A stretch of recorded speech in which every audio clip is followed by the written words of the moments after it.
I want to bring in our panel now to help break it all down. Rosecliff founder and managing partner Mike Murphy, Kingsview Asset Management's chief investment officer Scott Martin, Money Map Press, their chief investment strategist Keith Fitzgerald.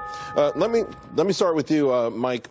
Soon as Jennifer mentioned just below, because that's the phrase that really, on Tuesday when the vice chairman mentioned it, yesterday when Jay Powell mentioned it, and again when the entire committee, just below the neutral rate suggests there's not a lot of room to go. They're not going to be too aggressive, and the market wants to hear that. Yeah, it's exactly right, Charles. And I think even more so than that, they're also focusing on what he had to say yesterday with waiting to see how the hikes play out, that it may take a full 12 months to see what the impact of the hikes will be. So the market was pricing in 4 hikes next year. I think now we're walking back from that a lot. We'll get the rate hike in December, but then we're going to focus on the data for next year. No, Keith, I'm glad Mike said that. That was my next question.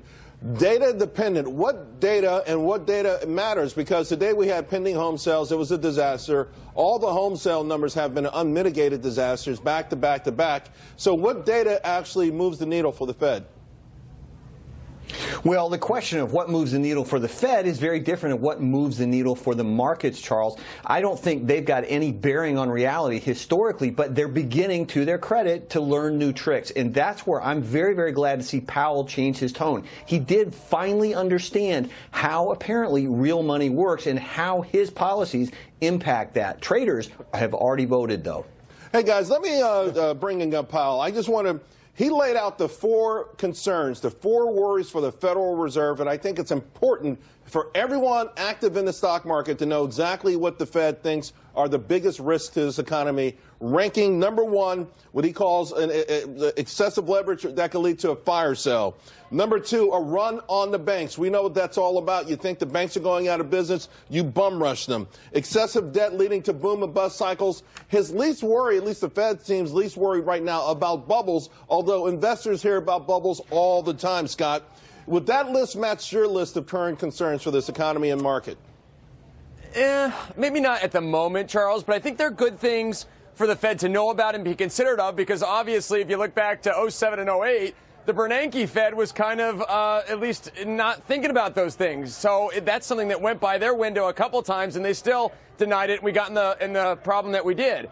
I'm still kind of laughing about Keith's comment about Fed Powell understanding how real money works, because he's right. You know, the market's been leading this Fed along these, say, more dovish talks for some time now, the last couple months, ever since Powell came out famously on October 2nd.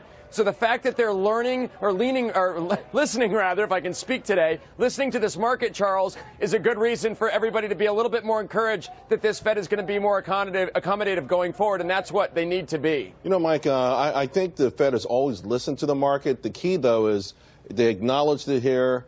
Chairman Powell acknowledged it when he did that Q&A down in Dallas.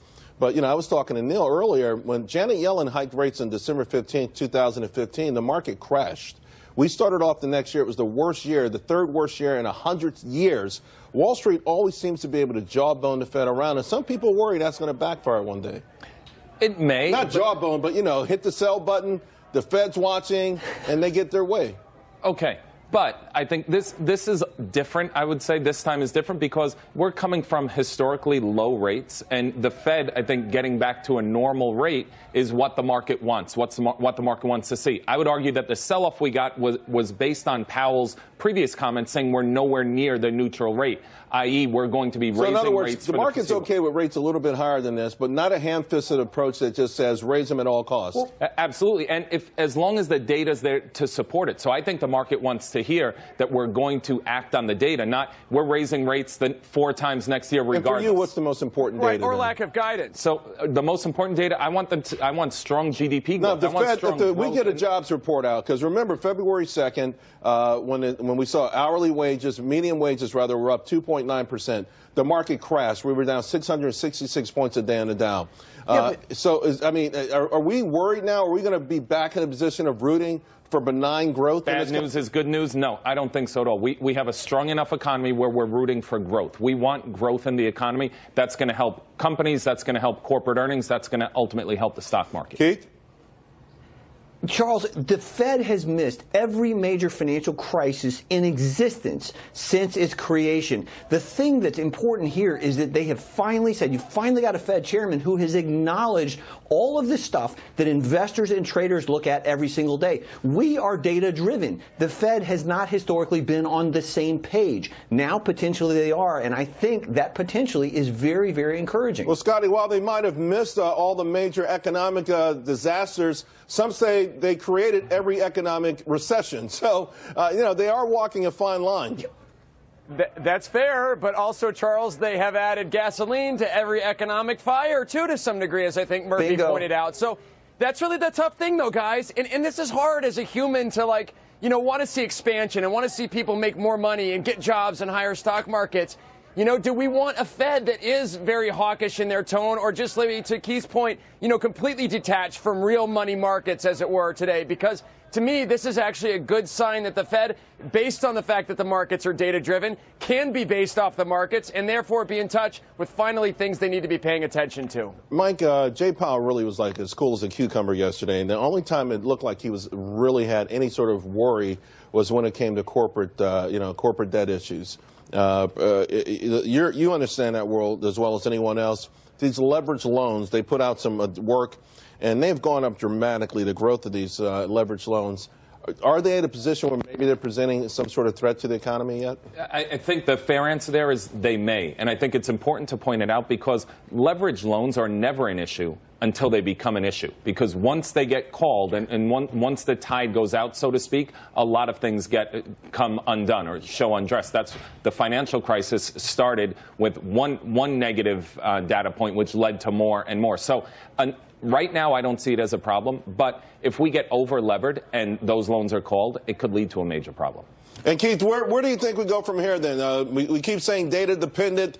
You do have some fragility in parts of the economy, but overall, you've got a very robust economy, and it looks like wages are going to continue to go up. I personally think that's where the Fed's going to be looking, and what they're going to have to grapple with is the idea that Main Street finally getting a raise. When do they want to, sort of put the speed bumps out?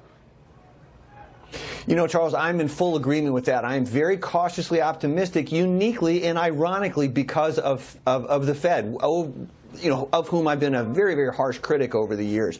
If they are truly in tune with the psyche of America and with the way real money works, then I think we've got a shot at a very sharp rally into 2019. If President Xi and President Trump can put anything remotely resembling a deal together, that's going to add fuel to the fire, put the wages back on you just talked about, and I think we're off to the races. Is it likely? That's a different question. Well, that's a different question, but thankfully, maybe we'll get some answers over the weekend. So, Scotty, I want to ask you the same thing. Where do you think we're going to go right now? And the Federal Reserve themselves, listen, in addition to the stewardship of this economy and stock market, trying to stay relevant, they've got a lot of criticism coming from Trump. I don't think Jay Powell's moves were because of President Trump, but the microphone has been there, whether it was, Ron Paul a while back.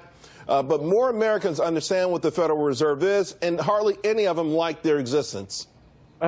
Yeah, which is a tough spot for them to be, and I'm glad I'm not them if that's that's the correct look at things. But I'll tell you, it's like Jersey Shore when it was not popular anymore, Well, that just reminds me of high school, right, when everybody didn't like me. But the thing is maybe this is the step, Charles, where the Fed starts to just fade into the background a little bit, which is going to be good because then markets can operate on their own and kind of trade at their own travails. Now, one interesting thing, though, I kind of got to disagree with is, is this economy smoking like Elon Musk on a Joe Rogan podcast?